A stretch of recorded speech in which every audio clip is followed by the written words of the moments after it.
Olá pessoal, tudo bem com vocês? Aqui é a professora de Física Laís Correia e hoje vamos resolver uma questão da Unesp 2023, segunda fase. É a questão número 51. A questão diz assim: a diferença entre andar e correr é que quando andamos mantemos pelo menos um dos pés em contato com o solo, enquanto que ao correr ficamos parte do tempo com os dois pés fora do solo. Para um adulto, quando sua velocidade ao caminhar ultrapassa o valor de 2 metros por segundo, passa a ser mais confortável e energeticamente vantajoso começar a correr. O gráfico mostra aproximadamente como varia a potência total, aqui olha no eixo Y a potência, produzida pelo corpo desse adulto em função da velocidade, tá bom? No eixo X. Durante uma caminhada, durante ele andando e depois ele correndo.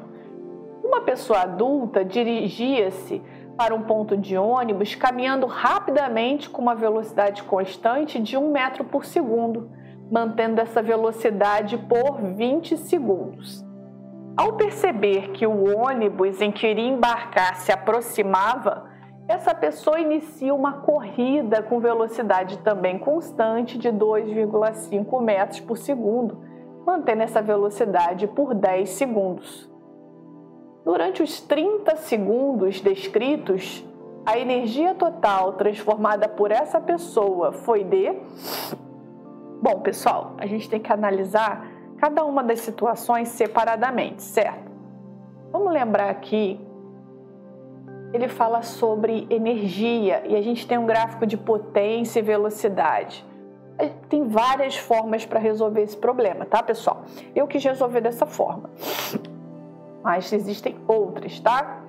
Potência é igual a energia sobre o tempo. Porque ele me fala da velocidade, mas me fala também de um tempo. Então, eu vou usar essa equação para as duas situações.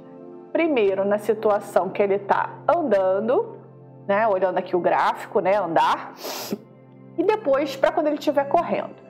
Então, a potência, quando ele está andando, igual a energia sobre tempo. A potência, olhando aqui no gráfico, olhando o ponto aqui, quando ele está com a velocidade de 1,5 metros por segundo que ele está andando, é 480 watts. É igual a energia sobre o tempo.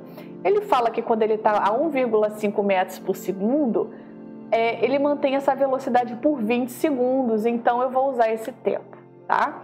Então, energia vai ser 480 vezes 20, que vai dar 9.600 joules, energia nele andando, tá bom? Agora, pessoal, vamos analisar na parte que ele corre, ok? A parte que ele corre aqui no gráfico.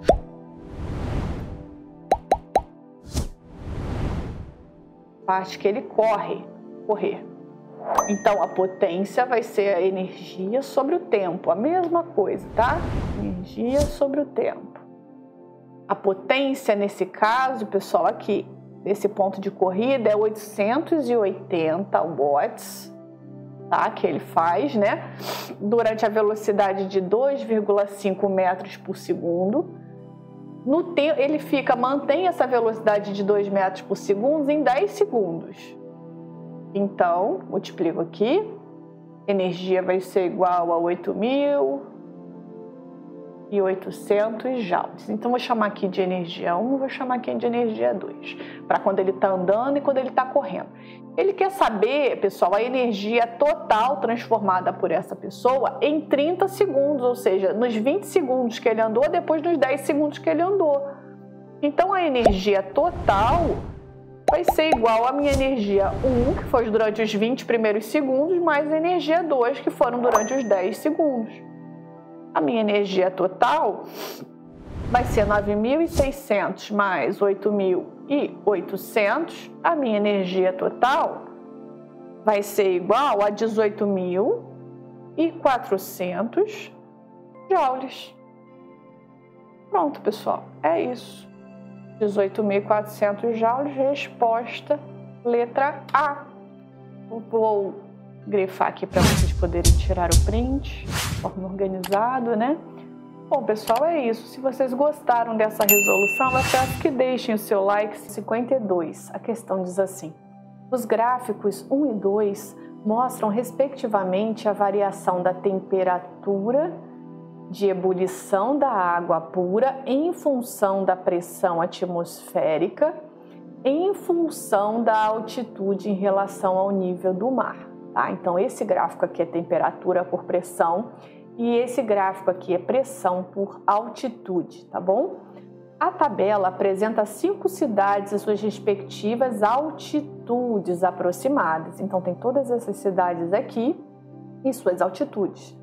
Considere que 1000 gramas de água pura no estado líquido estavam inicialmente a 15 graus Celsius em uma das cidades indicadas na tabela.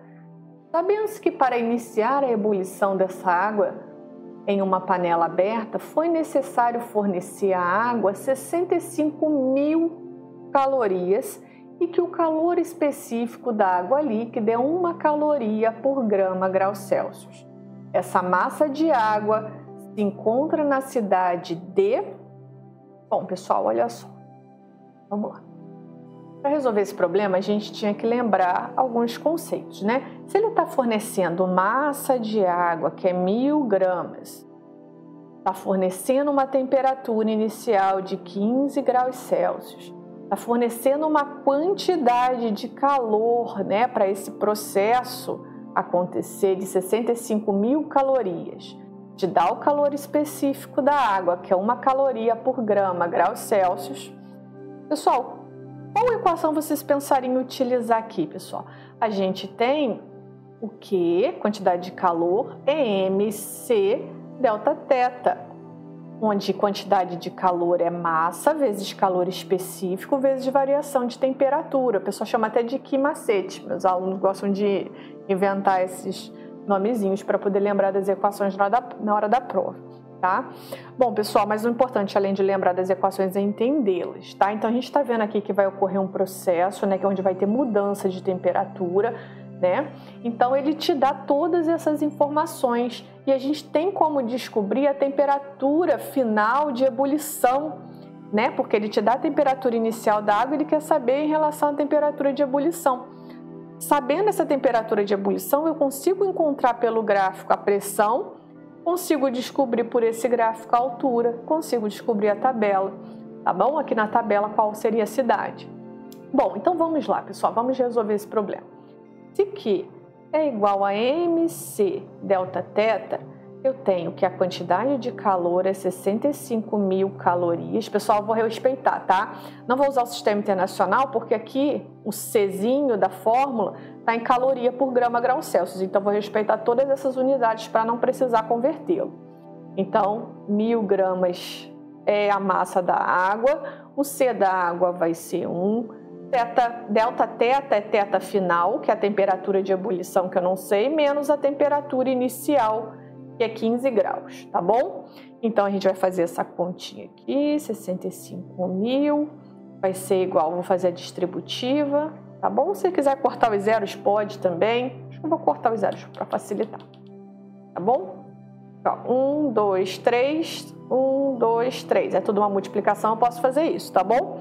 65 vai ser igual a ΔE menos 15. Passo para o outro lado somando. ΔE vai ser igual a 65 mais 15. ΔE vai ser igual a 80 graus Celsius, ok? Bom, pessoal, encontramos a temperatura de ebulição. Agora a gente vai observar o primeiro gráfico. 80 graus Celsius, para 80 graus Celsius eu tenho 355 milímetros de mercúrio de pressão. Agora eu venho para esse gráfico.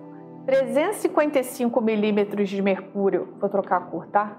355 milímetros de mercúrio, né, de pressão, eu vou ter 5 quilômetros de altitude. 5 quilômetros de altitude vai ser igual a quantos metros, pessoal? 5 quilômetros, né? 1 quilômetro tem 1000 metros, 5 quilômetros vai ter 5.000 metros, certo? É 5, não é isso? Está entre 4 e 6. Então, quem é a cidade que tem 5.000 metros de altitude? É a cidade de Wenquan, na China. Perdão se eu não pronunciei correto. Tá bom, pessoal? Então, a resposta aqui é o item C. Tá bom? 53. A questão diz assim: uma pessoa apresenta miopia. Para corrigir essa ametropia, ela utiliza óculos com lentes esféricas, como a representada por L, né, na figura, que atuam em conjunto com as demais estruturas do seu globo ocular, formando imagens nítidas na retina do olho. Sabendo que a miopia é a única ametropia que afeta o olho dessa pessoa, as imagens projetadas em sua retina, né, aí ele pede para a gente ver se L é uma lente convergente ou se L é uma lente divergente, né? E se a imagem é real ou virtual. Bom, pessoal, vamos lá. O que acontece aqui nos míopes, né? Uma pessoa que ela tem miopia, ela tem dificuldade de enxergar com nitidez, né, objetos distantes, tá bom? Então, nesse caso, a imagem vai se formar antes da retina, tá bom? Então, pessoal, o que pode ser encarado isso, se a imagem se forma antes da retina? Aqui a gente tem uma lente convergente que é do próprio olho, tá bom? Vou desenhar ela aqui mais ou menos, vou botar ela de preto. A gente tem aqui, pessoal, ó, uma lente convergente que é do próprio olho, tá bom? Todos nós temos. Então, o que acontece, né? Então, de certa forma, essa questão de ser formada a imagem antes da retina, né, ela pode ser encarada como um excesso de convergência do olho. Então, ela tem que ser corrigida por uma lente, tá? E no caso dos míopes, a gente sempre corrige com a lente divergente, tá bom, pessoal? Então, no caso de miopia, a correção é com a lente divergente. Tem até uma piadinha que o míope não gosta de ir no zoológico porque ele gosta de ver gente. Pessoal, brincadeiras à parte, vocês têm que estudar bastante anomalias da visão. É um assunto que cai bastante em todos os vestibulares, né? Desde Enem, o VEST, o Unesp, né? Como a gente viu aqui, o Unicamp, cai bastante. Então tem que estudar miopia, hipermetropia, os casos mais comuns, não é isso? Não pode deixar de estudar. Então, vamos analisar as alternativas. A lente L deve ser convergente? Não. A lente L, dependendo L ser convergente, não. L tem que ser sempre divergente. São sempre reais e L deve ser divergente para corrigir o problema. São sempre virtuais e L deve ser divergente. Então, a gente está entre a D e a E. Pessoal, nesse caso, as imagens formadas, né, quando a gente coloca a lente divergente, a imagem vai se formar na retina do míope. Tá? A imagem vai se formar na retina do míope. E elas são sempre reais, tá bom, pessoal? Elas são sempre reais, elas não são virtuais, elas são sempre reais, tá bom? Então, resumindo nesse problema, a pessoa envolvida ela é míope, né? Então ela tem dificuldade de enxergar com nitidez objetos distantes, a imagem antes de usar a lente de conversão é formada antes da retina e a gente usa a lente divergente para se formar essa imagem na retina e a imagem é sempre real, tá bom? Bom, pessoal, é isso. Se for 54, a questão diz assim: um professor faz um experimento para demonstrar a relação entre a frequência de oscilação de um pêndulo simples e o comprimento desse pêndulo. Para isso, ele segura uma extremidade de um fio de massa desprezível que está apoiado em um pino horizontal fixo em uma parede, de modo que o comprimento suspenso desse fio meça 80 centímetros. Então, nosso comprimento inicial L é 80 centímetros. Nessa situação, uma pequena esfera presa a outra extremidade desse fio oscila em um plano vertical entre os pontos P e Q com uma frequência de oscilação F0. Em determinado instante do movimento oscilatório, o professor puxa o fio, ele vai puxar esse fio aqui, movimentando sua mão horizontalmente para a direita com uma velocidade de 20 centímetros por segundo durante 3 segundos e o fio desliza sobre o pino. Considerando que o pêndulo de oscilação desse pêndulo, que o período de oscilação desse pêndulo possa ser calculado com uma expressão período igual a 2π raiz de L sobre G, em que L é o comprimento do pêndulo e G a aceleração da gravidade local, ao final do intervalo de 3 segundos, a nova frequência de oscilação desse pêndulo será em função de F0, né? Vamos descobrir. Bom, pessoal, primeira coisa aqui é a gente entender o que está acontecendo. Então, a gente tem um fio aqui, aqui tem um pino. Então, o comprimento inicial desse fio é 80 centímetros. Então, quando esse pêndulo está oscilando entre P e Q, ele tem uma frequência de oscilação F0, tá? Aí, depois, o que ele faz? Ele vai pegar esse fio e vai puxar, ou seja, a bolinha vai subir, né? Quanto que essa bolinha vai subir? Essa é a primeira pergunta que a gente tem que fazer. Qual vai ser a nova posição da bolinha? Cadê? Qual vai ser a nova posição da bolinha? Quanto que ela subiu, né? Eu não sei, e ela vai continuar oscilando, ele quer descobrir a nova frequência. Essa é a questão do problema. Então, vamos lá. O que eu tenho aqui, pessoal? Eu tenho velocidade e tenho tempo. Se eu tenho velocidade e eu tenho tempo, o que eu posso calcular? Velocidade não é distância sobre o tempo? Se eu tenho a velocidade de 20 centímetros por segundo, eu preciso saber qual o comprimento do fio em 3 centímetros, eu multiplico o cruzado, o meu ΔS vai ser igual a 60 centímetros, 20, 40, 60 centímetros, né? É o meu ΔS, tá bom? Essa vai ser a nova distância? Não, ele falou que essa vai ser a diferença, né? Se eu tenho 80 centímetros de comprimento e ele subiu esse fio com essa velocidade, o meu comprimento final vai ser o quê?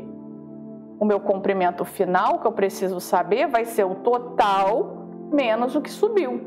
Então, o meu comprimento final vai ser de 20 centímetros, tá? Esse aqui pegou muita gente acabou usando 60, aí acaba errando o problema, tá? Vou fazer uma separação aqui, beleza. Então, a gente já sabe que o espaço final para a gente, com a nossa nova frequência que a gente vai calcular, é 20 centímetros, tá bom? Bom, pessoal, a gente tem que lembrar que o período é igual a 2π raiz de L sobre G, não é isso? Então, vamos lá, vamos calcular o período inicial. Vamos botar aqui como ficaria. O período inicial vai ficar 2π raiz de L. Pessoal, vou botar em metros, tá? Que é o hábito de botar no sistema internacional, porque a gente está trabalhando com tração, gravidade, tá? Então, eu vou multiplicar por 10 a menos 2 aqui, ó, porque para colocar em metros, tá bom? Então, a mesma coisa, 20 centímetros, eu vou multiplicar por 10 a menos 2 para botar em metros, sobre G. Então, esse aqui vai ser o meu período inicial, tá bom? O que é período, pessoal? Lembrando aqui, período não é o inverso da frequência e frequência não é o inverso do período. Então, o que seria a frequência inicial? A frequência inicial, isso aqui não está tudo sobre 1? Seria 1 sobre 2π raiz de 80 vezes 10 a menos 2 sobre G. Isso seria a frequência. O meu período final seria o quê? 2π raiz de... Qual é o meu comprimento final? 20 vezes 10 a menos 2 sobre G. E qual seria a minha frequência final? 1 sobre período, né? Frequência é 1 sobre período e período é 1 sobre frequência. Então, é só 1 dividido pelo período. Só inverter, tá bom? Bom, pessoal, então, dito isto, agora é só resolver o problema, né? Se a gente fizer uma razão aqui, ó, vou botar F0 sobre F, tá? Você pode fazer como você achar melhor. Vai ser igual a... Lembrando que frequência é 1 sobre o período. Então, é 1 sobre... Aí, o período. 2π raiz de 80 vezes 10 a menos 2 sobre G. Dividido, né? Por... Vou arrumar isso aqui, tá, pessoal? Aí, rapidinho. Dividido por 1 sobre 2π raiz de 20 vezes 10 a menos 2. Calma que a gente já vai cortar um monte de coisa. Não se preocupa com essa conta. F0 sobre F vai ser igual, repete a primeira fração, inverte o sinal e inverte a segunda. Então, vamos repetir a primeira fração. Só tem que estar estudando matemática para não se enrolar, tá bom? Com essas contas aqui. Vezes. Aqui, lembra? Repete a primeira fração, inverte o sinal, divisão vai virar multiplicação, inverte a segunda. Então, essa aqui vai subir. 2π raiz de 20 vezes 10 a menos 2 sobre g sobre 1, que é o inverso da segunda, certinho? Bom, agora fica fácil, né, pessoal? Vamos começar a cortar algumas coisas aqui. 2π eu vou cortar com 2π, raiz de g eu vou cortar com raiz de g, 1 vezes isso é só repetir. Então, F0 sobre F vai ser igual. O que sobrou aqui? Raiz de 20 vezes, não pode sair cortando a raiz não, tá, pessoal? Tem que tomar cuidado que raiz quadrada é mais delicado. Sobre raiz de 80, o pessoal geralmente se empolga, sai cortando literalmente tudo. Aqui, se eu separar, eu posso separar. Raiz de 20 vezes raiz de 10 a menos 2, raiz de 80 vezes raiz de 10 a menos 2. Então, eu posso cortar o 10 a menos 2 de cada lado, tá bom? Então, o que vai sobrar? F0 sobre F igual a raiz de 20 sobre raiz de 80. Vou fazer uma divisão aqui e vou continuar, tá bom? Vou continuar aqui em cima. F0 sobre F vai ser igual. Bom, pessoal, eu posso... 20, raiz de 20, eu posso botar como raiz de... Vou fazer uma raiz grande aqui, de 20 sobre 80, tá bom? Vou cortar aqui, vou simplificar lá dentro, vai ficar raiz de 1/4, né? Porque 2 sobre 8, só dividir por 2 em cima, dividir por 2 embaixo, fica 1/4. F0 sobre F vai ser igual a 1 sobre 2, eu multiplico cruzado, F vai ser igual a 2 vezes o F0. Ou seja, a frequência final para o comprimento final de 20 centímetros vai ser 2 vezes a frequência inicial para o comprimento de 80 centímetros, ok? Resposta, letra B de bola. Número 55. A questão diz assim: a figura representa de forma esquemática um dispositivo capaz de regular a intensidade do brilho de uma lâmpada. Esse dispositivo é constituído de 2 resistores em forma de fio, R1 e R2. Bom, ambos feitos de um mesmo material e com mesma área de secção transversal. O resistor R1 tem comprimento L e o resistor R2 tem um formato semicircular e um comprimento 4L. Nesse dispositivo, o que controla o brilho da lâmpada é o ponteiro P, que pode fazer contato com o resistor R2 em qualquer ponto localizado entre os seus extremos 1 e 2. Quando o ponteiro faz contato com o ponto 1, ou seja, quando ele sai aqui do P, tá? E vem para cá. Ele faz aqui contato com o ponto 1, tá bom? Ele saiu do P e veio para cá. A lâmpada é percorrida por uma corrente I1 de 0,3 amperes, tá bom? Então, a corrente vai sair aqui, ó, do positivo, vai passar pela lâmpada, vai subir, vai aqui, ó, para o ponto 1, vai percorrer a resistência R2, vai subir, vai dar a volta, vai passar por R1, vai voltar aqui, tá bom? A corrente de 0,3 amperes. E apresenta o seu brilho mínimo. Quando o ponteiro faz contato com o ponto 2, ou seja, vou apagar aqui, quando ele faz contato com o ponto 2, né, vem para cá, pro lado de cá, passei muito. Direitinho. Ele sai daqui, ó, e vem para cá, ponto 2. A lâmpada é percorrida por uma corrente I2 de 0,5 amperes, tá? E apresenta o seu brilho máximo. Ou seja, vai sair a corrente aqui, vai passar pela lâmpada, vai subir. Lembra que ela não está mais aqui e nem aqui. Agora ela veio para cá. A corrente, pessoal, não dá a volta. Ela não vai voltar e vai parar aqui no meio do nada, não. Ela vai continuar seguindo. Isso aqui, ó, não vai servir para nada. A corrente 2, ela vai sair daqui, vai passar pela lâmpada, vai vir para cá, vai voltar por R1. Então, só vai ficar R1 e a lâmpada, tá bom? Então, na situação 1, vai contar R1, R2 e a lâmpada, a resistência da lâmpada. E na situação 2, vai contar somente R1 e a resistência da lâmpada, tá bom? Vou apagar aqui para não ficar confuso. Vamos lá. Desconsiderando a resistência dos fios de ligação e sabendo que o sistema está ligado a uma diferença de potencial constante, uma DDP de 120 volts, a resistência elétrica dessa lâmpada é... Bom, vamos lá, né, pessoal? Resolver esse probleminha aí.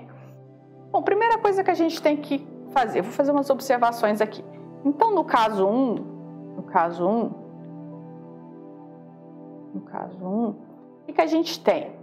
Né? Vai usar os dois resistores, vai usar a resistência 1, vai usar a resistência 2 e vai usar a resistência da lâmpada. Já no caso 2, R2 não vai ser usado, lembra que eu falei? Vai passar direto por aqui? Então vai usar somente a resistência 1 e a resistência da lâmpada, tá bom? Lembrando que no caso 1, a corrente que passa R1 é 0,3 amperes e no caso 2 é 0,5 amperes, tá bom? Agora vamos lembrar de mais uma coisinha, pessoal. Olha só, ele fala aqui em cima que os dois resistores, eles são feitos do mesmo material e com a mesma área de secção transversal. O que significa isso? Que a gente precisa calcular a resistência deles, né? A gente tem que lembrar a segunda lei de Ohm, que a resistência é igual a ρ vezes L sobre a área. Então, qual seria a minha resistência 1? ρ vezes L, que é o meu comprimento do primeiro resistor, sobre a área, uma área qualquer que ele fala que eles têm a mesma área. E qual seria o meu resistor 2? Seria ρ vezes 4L, que ele afirma aqui que o resistor tem 4L sobre a área. Então, vocês concordam que ρL sobre A não é R1? Então, meu R2 vai ser igual a 4 vezes R1. Então, eu tenho R1 e R2 igual a 4 vezes R1. Tá bom, pessoal? Isso aqui é muito importante para a gente conseguir resolver. Agora, vamos resolver cada caso separadamente, tá bom? Vamos lá, vamos começar com o caso 1, tá bom? Qual vai ser o meu resistor equivalente no caso 1, pessoal? Lembra que eu falei? Ele sai daqui, passa pela lâmpada, vem aqui, passa pelo resistor 2, dá a volta, sobe e passa pelo resistor 1. Em algum momento a corrente se dividiu? Não, a corrente passou igualmente por todos os resistores, então a resistência equivalente ela está em série, ok? Ela está em série. Então, o resistor equivalente é o quê? É o somatório de todas as resistências. Então, eu tenho a resistência 1, mais a resistência 2, mais a resistência da lâmpada. Lembrando que a resistência 2 é 4 vezes a resistência 1, mais a resistência L, tá bom?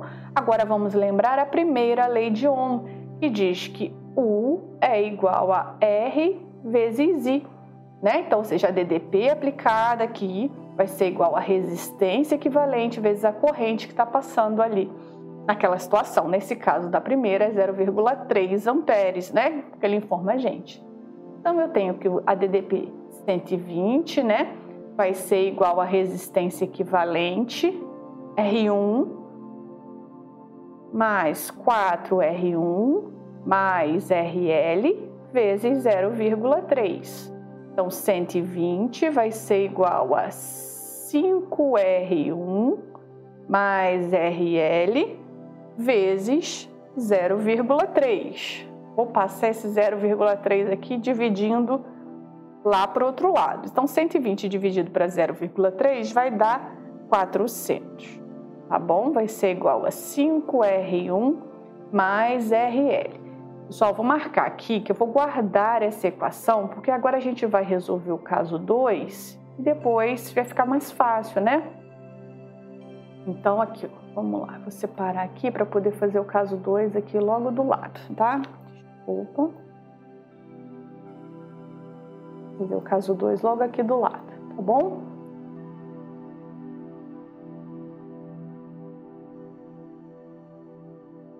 Agora sim. Caso 2. Só no caso 2, lembra que ele sai aqui, passa pela lâmpada, vem para cá e continua o percurso dele ignorando o resistor 2, mas também nesse caso a corrente não se divide. O meu resistor equivalente também vai estar em série, só que nesse caso nós não vamos usar a resistência 2, é a resistência 1 mais a resistência da lâmpada, tá bom? Então prontinho, só isso daqui. Vamos aplicar de novo a primeira lei de Ohm, U igual a RI, só que agora vamos usar as informações para 2. Continua a mesma DDP, 120, não é isso? Igual a R1 mais RL vezes a corrente na situação 2, que está aqui, 0,5 ampere. Vou passar para lá dividindo, 120 sobre 0,5 vai dar 240, R1 mais RL. Bom, pessoal, então a nossa segunda equação, envolvendo duas variáveis R1 e RL, é só resolver esse sistema, né? Ou eu isolo em um dos lados, né? E acho que é mais fácil. Aqui eu vou isolar o R1, eu achei mais fácil, tá bom? Vou isolar o R1. R1 vai ser igual a 240 menos RL. Joguei o RL para lá diminuindo, tá bom? E vou jogar ele aqui dentro, ó, pessoal. Vou jogar ele aqui dentro, tá bom? Vai ficar assim. Deixa eu separar. Vou fazer uma aqui, ó. Acho que consigo resolver aqui mesmo. Tá? Vou apagar aqui. Vamos ver aqui o espaço, tá bom? Vou tentar fazer bem organizado aqui para vocês. Continuar com o azul. 400 vai ser igual a 5 vezes 240 menos RL mais RL. Fazer aqui, ó, distributiva, não é isso? 400 vai ser igual a 240 vezes 5. Deixa eu já fazer aqui a conta. 240 vezes 5. 1.200 menos 5 RL mais RL. Aí eu passo para cá diminuindo, 400 menos 1.200 vai ser igual a menos 5 RL mais RL menos 4 RL. 400 menos 1.200, pessoal, vai dar 800, certo? 800 menos 800 negativo vai ser igual a menos 4 RL. Meu RL vai ser igual a 800 dividido para 4, vai ser igual a 200 ohms, certo? Porque é só multiplicar por menos 1 aqui, meu RL vai ser igual a 200 ohms, resposta letra A. E aí, pessoal, o que vocês acharam dessa questão? Vocês acharam fácil? Vocês acharam difícil? Deixem aí nos comentários. Tá bom? Prontinho. Questão número 56, a questão diz assim: o mapa feito em malha quadriculada indica 3 vetores A, B e C com direções, sentidos e módulos das velocidades médias dos ventos que incidiram sobre uma turbina eólica giratória indicada pelo ponto T durante 24 horas de determinado dia do ano. Nesse dia, a turbina recebeu ventos apenas de A, B e C, sendo que as porcentagens associadas a cada vetor indicam a fração do dia em que tais ventos incidiram em T. Considerando que cada centímetro do mapa corresponde à velocidade média do vento de 5 km por hora e que a turbina localizada em T gera uma unidade de energia por hora para cada 1 km por hora de velocidade média do vento, o total de unidades de energia, então ele gera uma unidade de energia por hora para cada quilômetro por hora, tá bom? O total de unidade de energia gerada por essa turbina nesse dia foi de... Bom, pessoal, vamos lá. Vamos analisar cada vetor desse individualmente, tá bom? Vamos iniciar pelo vetor A. Vetor A. Ele diz aqui que o vetor A é 50%. 50% de quê, pessoal? De 24 horas, né? 50% do tempo. Então, A vai ser igual, né? Quantos centímetros tem o vetor resultante A? Aqui eu tenho 1, 2 e 3, né? Tem que fazer a resultante, né? Não pode esquecer. Aqui eu tenho 1, 2 e 3 e aqui eu tenho 1, 2, 3 e 4. Então, pessoal, quanto que vai ter aqui? Essa resultante? 5. Se 1 centímetro corresponde a 5 km por hora, então eu vou ter 5... Calculadora, né? Calculadora não, perdão. Caneta. 5 vezes 5 km por hora, que vai ser igual a 25 km por hora. Isso aqui para o vetor A. Mas ele me fala qual vai ser o meu tempo de A, meu ΔT de A. É 50% de 24. 24 vezes 50% dá 12 horas. Pronto, analisei o meu vetor A. Agora vamos para o meu vetor B. O vetor B, pessoal, o vetor B aqui, ó, tem 1, 2, 3... Perdão, deixa eu apagar aqui, ficou confuso, porque eu acabei fazendo a resultante aqui. Pronto. O meu vetor B, ele tem 1, 2, 3, 4 quadradinhos de 4 centímetros. A cada centímetro é 5 km por hora, então vai ter 4 quadradinhos vezes 5 km por hora, que vai ser igual a 20 km por hora. Em relação ao tempo de B, vai ser igual a 30% de 24 horas, que vai dar 7,2 horas. Ok? Agora, para finalizar, o nosso vetor C. 20% eu tenho 1, 2, 3 centímetros, a cada centímetro 5 km por hora. Então, 3 vezes 5 km por hora, 15 km por hora. Meu ΔTC vai ser 20% de 24 horas, e vai ser 4,8 horas, tá bom? Então, pessoal, ele fala assim, analisamos aqui, né? Desculpa, vou fazer só uma separação aqui. Ele fala, pessoal, qual vai ser a energia, né? A energia vai ser a unidade de energia por hora, né? A energia vai ser unidade de energia por hora. Então, a gente vai pegar o que a gente conseguiu, né? A velocidade pela hora, e vai obter essa unidade de energia. Então, a minha energia em A vai ser 25 vezes 12, que vai dar 300 unidades de energia, que eu não sei qual é, tá, pessoal? Ele não está especificando. Energia de B vai ser igual a 20 vezes 7,2, unidade de velocidade por hora, né? 20 vezes 7,2 vai ser 144. Isso aí foi ele que determinou, tá, pessoal?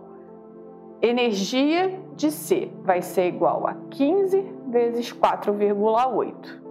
Ele fala aqui, ó, para cada 1 km por hora de velocidade média do vento, o total de unidade de energia gerada por essa turbina, vezes 4,8, que vai dar 72 unidades de energia. Ótimo, pessoal. Então, qual vai ser a minha energia total? Vou fazer aqui nesse cantinho. Vou separar aqui. A minha energia total vai ser o somatório de todas as energias. 300 mais 144 mais 72. A minha energia total vai ser igual a 516 unidades de energia, que vai ser a letra C. Tá bom, pessoal? Vou marcar aqui para vocês tirarem o print. E aí, o que vocês acharam? Uma questão um pouquinho confusa, né? Porque ele fala de uma unidade aleatória, mas é isso. Se vocês gostaram dessa resolução, eu peço que deixem o seu like, se inscrevam no canal, compartilhem esse vídeo com seus amigos que também estão estudando para o vestibular. Isso vai nos ajudar a produzir cada vez mais conteúdos como esse. Muito obrigada, forte abraço e até a próxima questão.